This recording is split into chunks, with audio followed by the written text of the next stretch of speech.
Often seen as the people's tycoon, Henry Ford stands out among a list of impactful entrepreneurs for his widespread influence across industries and consumer behaviors. From his youth in a small agrarian community, he had a desire to get away from farm work, desperately wanting for more than to be stuck in the fields his entire life. After many stumbles and setbacks, he not only managed to come up with his own version of the horseless carriage, but also pioneered the moving assembly line, changing how many factories across industries would manufacture products to this day. Despite being known for his wildly successful Model T car, of which over 15 million were sold, Ford would end up creating much more, including planes, tanks, and ships. This is the story of Henry Ford, and this is Learn Something New. Just 2 years before the end of the American Civil War, Henry Ford was born in a farmhouse in Dearborn, Michigan, to his father, William Ford, who had come to America from Ireland 16 years prior in an attempt to find a better life outside of the Irish potato famine. Though their farm was successful for the time, the young Henry disliked the work. He did have other passions though, ones that would serve him well later in life. When he was 12 years old, Henry's father gave him a pocket watch, but instead of accepting it for its utility, Ford opened it up and began to tinker with the insides. 3 years later, at the age of 15, friends and neighbors were coming to him to take advantage of his keen understanding of the timepiece's inner workings, making him the neighborhood watch repairman. Throughout this, Ford went first through 8th grade in a single-room schoolhouse, never going on to attend high school.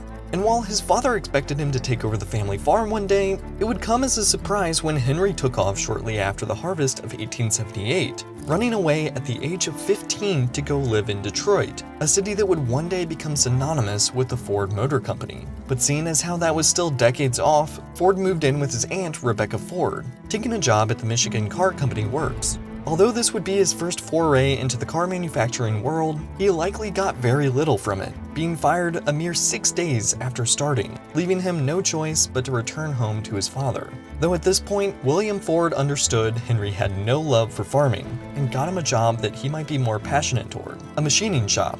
And he did last longer, staying for 9 months before leaving for a job at a shipmaking company.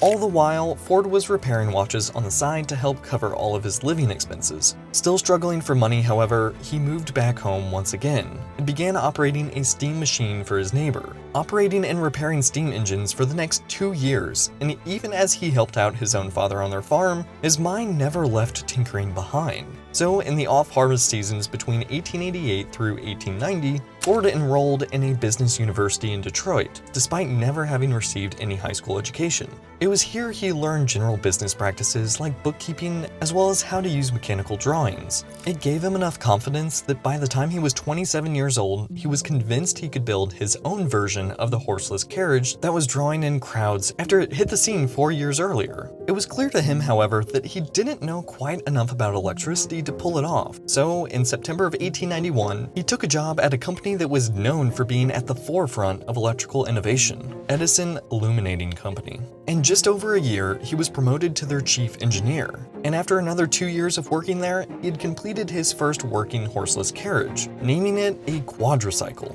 choosing to sell it off immediately to fund work on an even better version. By 1897, he began applying for patents for car parts, and 2 years later, on August 5th, 1899, the Detroit Automobile Company was formed. 10 days later, Ford quit his job at the Edison Illuminating Company, and with all his efforts now focused inward, he created the delivery wagon, the first commercial automobile to be released at his Detroit Automobile Company. This company would go bankrupt just 18 months later, but Ford wasn't discouraged, and with the help of 12 investors, he incorporated the Ford Motor Company in 1903, proclaiming as he did, "I will build a car for the great multitude." And he didn't make people wait very long. Just 5 years later, in 1908, he watched the first Model T roll off the assembly line. This car would change the landscape of America, bringing it into a personal automobile age. It was originally $950, but Ford knew that in order to experience mass adoption, that price would have to come way down. Commonly known as the Tin Lizzie, orders for the Model T came flooding in, but the company was only producing a few cars a day with groups of 2 or 3 workers building them by hand. As a result, Ford doubled down on ideas about mass production that would revolutionize factory work over the next century.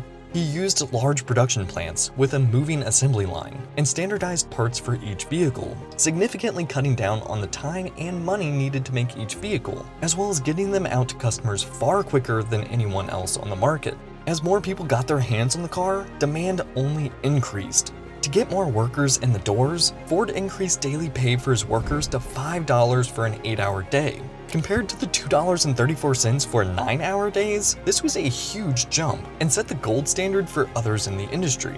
By 1918, half of all cars in the United States were Model Ts, with 15 million of them being sold over the life of the model, and the Ford factories eventually being able to get one Model T off the assembly line every 93 minutes. This widespread adoption changed the stigma of cars from a luxury want for the elite to something that was an essential need for everyone that anyone could afford.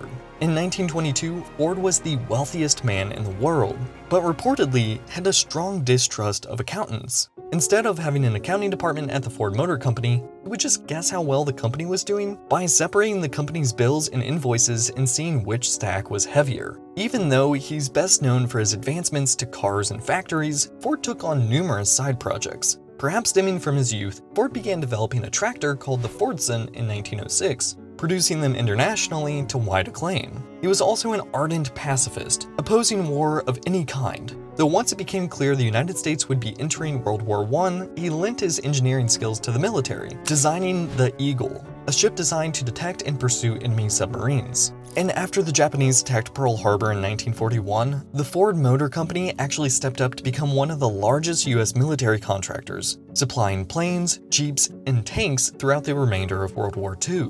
Despite his time as president of the Ford Motor Company showing that he was a go-getter willing to take on any challenge, he knew that his time as its leader would need to come to an end. And so, in 1919, at the age of 56, he stepped down, giving the company over to his son, Edsel, who ran the company until 1943 when he passed away suddenly of cancer at 49 years old. Henry Ford, now 79 years old, came out of retirement to serve as the president of the company once again. Though over the course of the next 2 years, after suffering what were likely multiple strokes and heart attacks, he knew he needed to give up his position permanently, passing it to his grandson Henry II in 1945. Just 2 years later, he would pass away at his house in his hometown of Dearborn at the age of 83. Thanks for watching. This was a densely packed video, but it's far from comprehensive. There's a lot more out there on Henry Ford, including interesting stuff like his bid for political office, as well as some extreme flaws like his disdain for the Jewish population. I highly suggest reading more into this one, and I've linked some sources I've used in the description. But if you enjoyed this video, please consider liking and subscribing to the channel, or if you want, you can check out the channel's Patreon, linked below in the description. Special thanks to the channel's patrons, but as always, thank you for watching, and I'll see you in the next one.